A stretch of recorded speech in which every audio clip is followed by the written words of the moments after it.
Ladies and gentlemen, in today's video we're going to go through and have a look at a realistic but dream Bradford City starting lineup going into next season. If you do go on to enjoy today's video, make sure to drop a like on there for me and subscribe to the channel as well. If you are new, can we try and hit 200 likes on today's video? And don't forget to get your thoughts in down in the comment section down below. Firstly, do you think this lineup is a realistic 11? And also let me know down below any other further players that you'd like to see Bradford City try and sign this summer. Now, it is expected that Bradford City will stick with the 3-4-2-1 formation for the large part going into next season. Over the last 2 years, it is the system and tactics that have got us a lot of success, got us promoted into League One, and then helped us to a playoff semi-final finish in our first season back in League One. But as we know, is with the nature of the beast that is football, there's always turnover and change, and lots of things do tend to happen over a summer transfer window. So we're going to go through and have a look at a realistic but dream 11 that Bradford City could be lining up with for next season. So firstly, we're going to go through and put in all the players that were here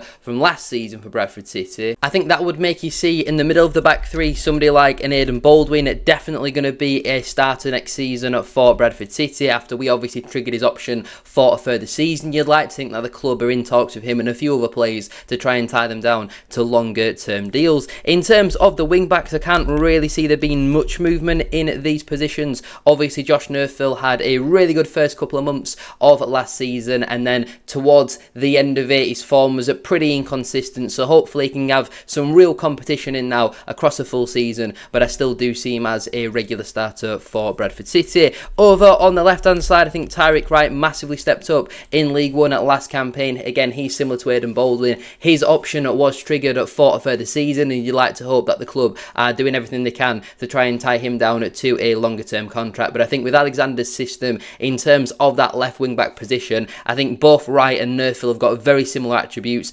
Decent crossing ability, good pace, good 1v1 ability, can get a ball into the box, and also not bad from a goal contribution output. So them two would be my starting wing backs. In terms of the left attacking midfield position, we'll go there next. I think again that's always nailed on to be Bobby Poynton. Brilliant first season in League One. He just seems to get better and better, and hopefully he can have a full season remaining injury free, because obviously he had a few knocks last campaign and we massively missed him in those final few games of the season last year. But I don't see anybody coming in and displacing Bobby Poynton. The final position then is the right attacking midfield slot of players that were here from last campaign, and I think there's a real big debate to be had here. Do you start Anthony Sarsfield or do you start Caden Jackson? Obviously Sars, again, he's another one who had his option triggered for a further season or might have played a certain amount of games, but regardless, Sars is here for at least another year, and obviously Caden Jackson penned a permanent 2.5-year deal at Valley Parade in January, and he's obviously going to be coming in on probably big money. He's going to be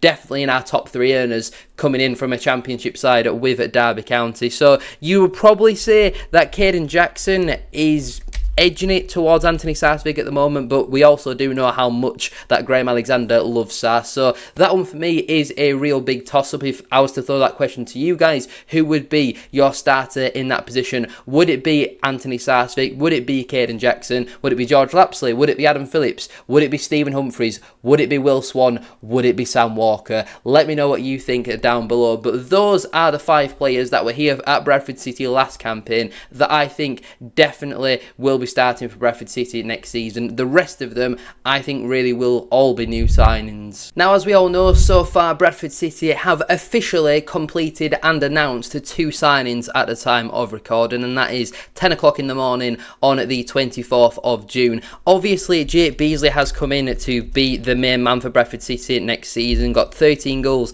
and 7 assists for Burton Albion last campaign. We've been trying to sign him really for the last couple of years. It was widely reported that we made around a £400,000 bid for him in January. We've now signed him for around half of that in this summer. Very experienced striker, physical target man, what Alexander likes at the top end of the pitch, but very hard working, and I think he's going to prove to be a great signing for Bradford City. But again, you don't spend that much in terms of a transfer fee on somebody to then not be playing them, and that obviously, like we saw in yesterday's video, does raise questions about the futures of Will Swan, Stephen Humphreys, those type of players. And then obviously the other official signing that we have confirmed so far is Adam Phillips, and with, as I've already mentioned, the competition that is in that right attacking midfield role with Sarcevic, with Lapsley, with Jackson in there, I think Phillips, again, he's obviously come in for big money, on big money. He's come in to play, guarantees 15, 20 goal contributions every season at a League One level. And while I feel like that position is not necessarily how you would get the sole best out of Adam Phillips, obviously there will be no Jensen Metcalf in that role for next season. Again, Phillips has come in to play football at Bradford City. He's signed a 3-year deal for that reason. And again, I think that's probably where,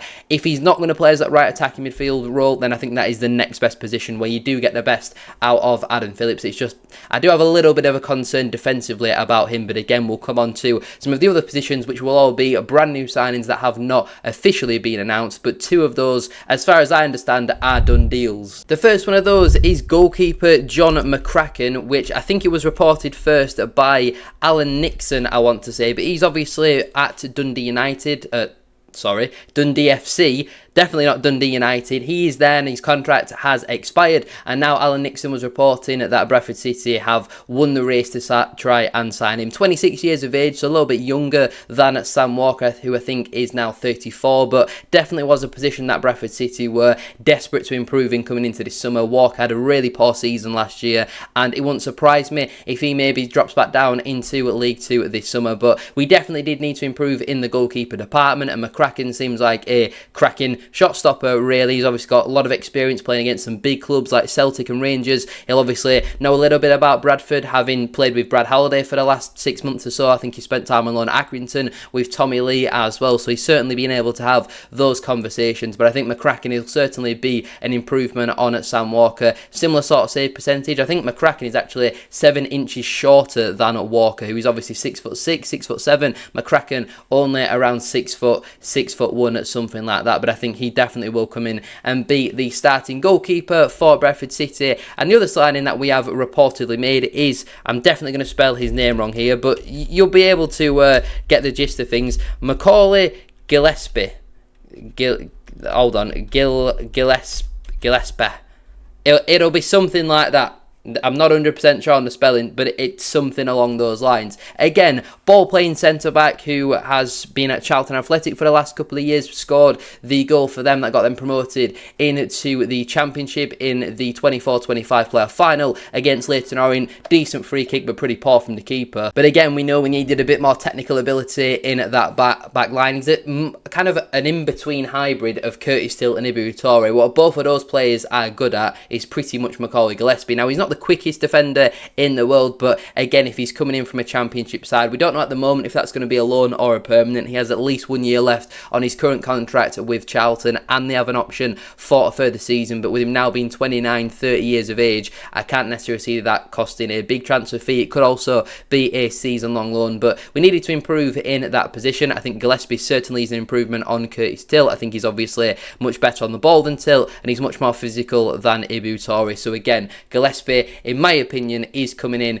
to be that starting left centre-back. So that leaves us then with 2 final positions. There's not really been much in terms of concrete rumours and all that sort of stuff, but Bradford City have been linked with a name, and that is Owen Bailey. Now, are Bradford City likely to get this deal over the line? No, not particularly. When you look at some of the other clubs that are reportedly interested in Owen Bailey, now I think Sheffield Wednesday have basically counted themselves out of the race because it's probably going to be too expensive. So if Wednesday are doing that, then Bradford City will definitely be doing that. But I think there's certainly a world where you do see Owen Bailey in a Bradford City shirt. We know we've still got some money to spend, given that we've just sold Jensen Metcalf for a pretty hefty fee, but Bailey might be wanting to test himself in the Championship. So I don't think this is, out of all the options, the most realistic that Bradford City could sign in there. There's a fair few other names in there as well. Somebody like a Sam Morsey, for example, could potentially come in and play in that role. I do feel like he's a little bit more realistic than Owen Bailey, but again, there has been no concrete links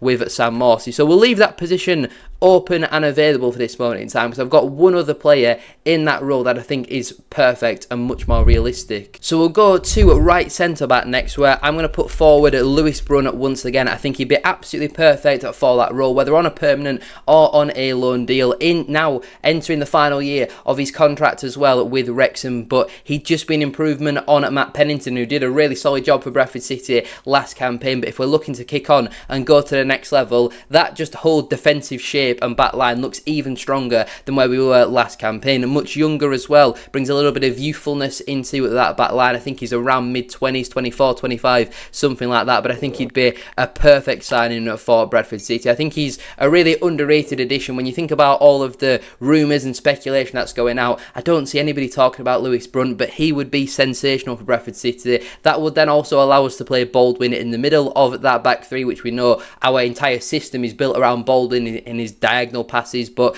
again, having Gillespie and Brunt at either side of Baldwin gives us much more technical ability than Till, Wright or Pennington, and for that reason alone, Lewis Brunt, for me, we have to get him signed, absolutely. If he goes to any other League One club, I'll be very disappointed. I don't think wages will be a major factor because he's not played that much football recently, and he'll be desperate to get out and try and play, and especially on a loan deal, this is a realistic signing in my opinion for Bradford City, and I would love him in that back three. So again, we come back to that holding midfield position where, as we know, Bradford City do need to make a fair few additions in that position, but with Owen Bailey's transfer fee being a little bit of a problem, Sam Morsey just seeming like it's not going to happen, Ryan Wintle's wages seeming like a bit of an issue as well, Elliot Bonds for me would be my next option, and I think just a realistic option for Bradford City in that central midfield department. I think he's now entering the final year of his contract as well with Fleetwood Town, and I just think he's a really strong defensive-minded midfielder who also pops up with a fair few goal contributions across a full season. And you look at that, that is a very realistic starting 11 for Bradford City